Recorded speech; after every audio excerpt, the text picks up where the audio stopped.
folks. The Cumberland River is a major waterway of the southern United States, starting in the foothills of Kentucky and flowing across the state line between Kentucky and Tennessee, eventually reaching nearby the Tennessee River into the Mississippi River. This river is not to be overlooked at all. Quite a few cities in Kentucky and Tennessee of importance, like Nashville and Clarksville, have the Cumberland River at its banks. We're walking right nearby the Daniel Boone National Forest in southeastern Kentucky. And right where this forest meets the Cumberland River, you have this giant series of waterfalls. Today, we're gonna check out why this point along the Cumberland River is just spectacular to see. Some call it the Niagara of the South. I call it our next stop on the coverage project.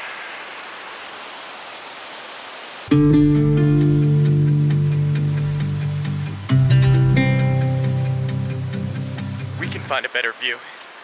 A nice up-close view of the falls.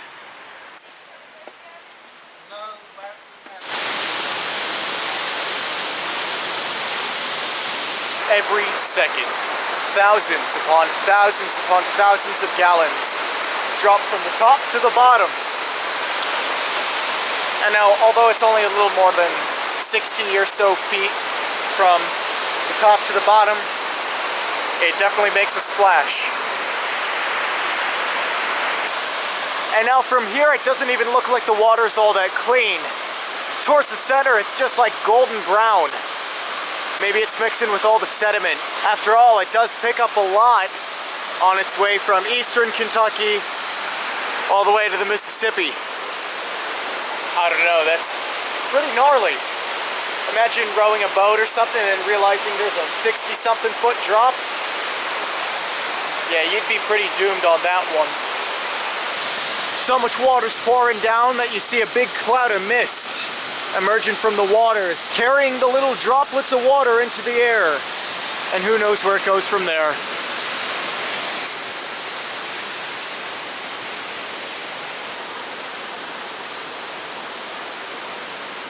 For being the largest waterfall in the southeast, it sure packs a punch. I don't know if water can punch, but you get the idea. Do you know what a moonbow is? I'm sure you all know what a rainbow is, but what about a moonbow?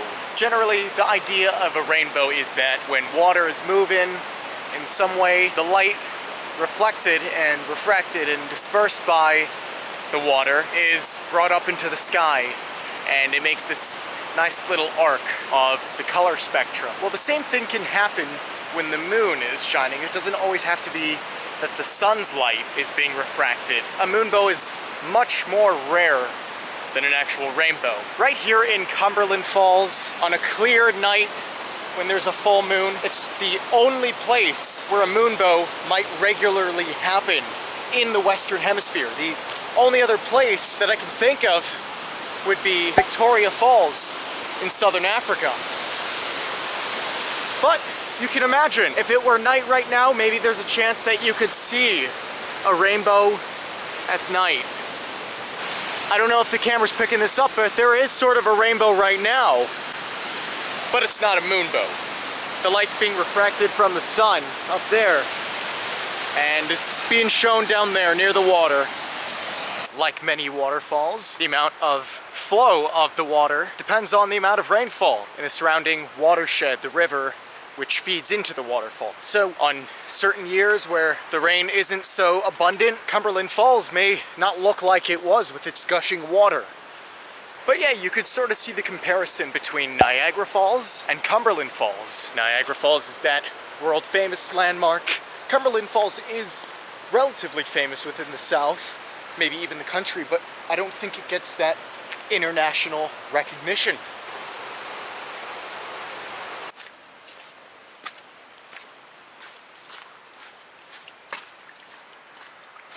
Through seeing several of these large canyons and natural features that just take up so much area, you really get a sense of how small us people are relative to the grand size of the world.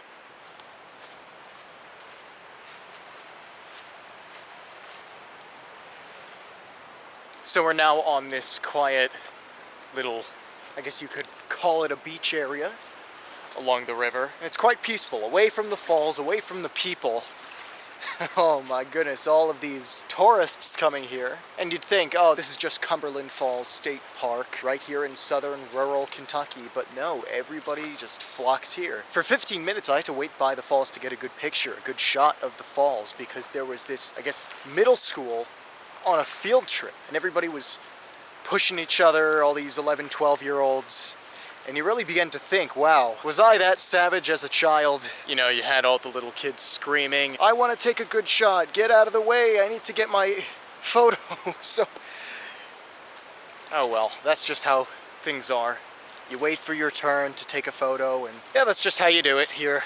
But now that we are here away from all the crowds, take a look at this. It's just a nice little riverbank area with nice scenic cliff sides. And to think, this was once all just this big sheet of sandstone. And the water that we see right here just eroded the whole area. I'm glad we on the Coverage Project get to see these cool feats of nature on the eastern side of the United States, because when people think of beautiful, extraordinary nature, they usually think of the western part of the United States with the Rocky Mountains to these great desert landscapes, but there is just as much to see on the eastern side as well. I mean, take a look at this. It does seem like something you might see on the western side. The only giveaway that it's the East United States is that there's all these trees. It's so lush around here. You wouldn't find much of that in the West. You might find pockets, but in a large part, the western United States is much more arid, much more dry than this part of the country. Also, Kentucky. May I ask, why are your state parks called state resort parks? This is not Cumberland Falls State Park, but rather Cumberland Falls State Resort Park. I don't see any resorts. I saw one little rustic lodge on the way here, but nothing really reminds you of a resort. We're not on some tropical island getaway. We're not in the mountains doing some après-ski stuff. We're just here in nature.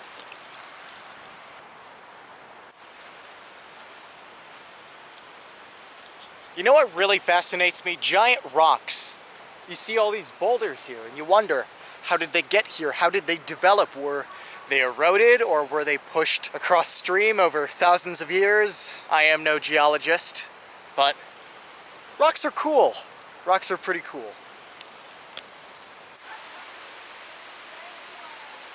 Oh my goodness, I actually ascended this boulder, and now we can take a look at what's on top. What an amazing view. Check out this site of the Cumberland River.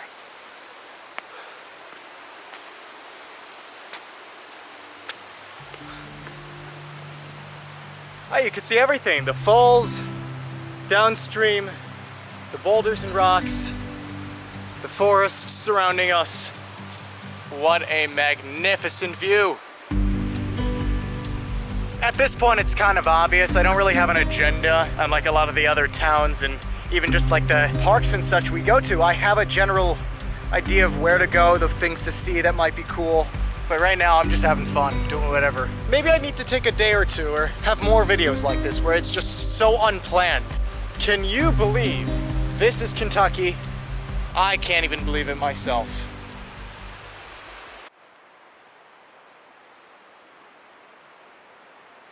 Okay, so something else I've noticed, there's a bunch of debris and trash all around, from like the stone cinder blocks to the cutout blocks.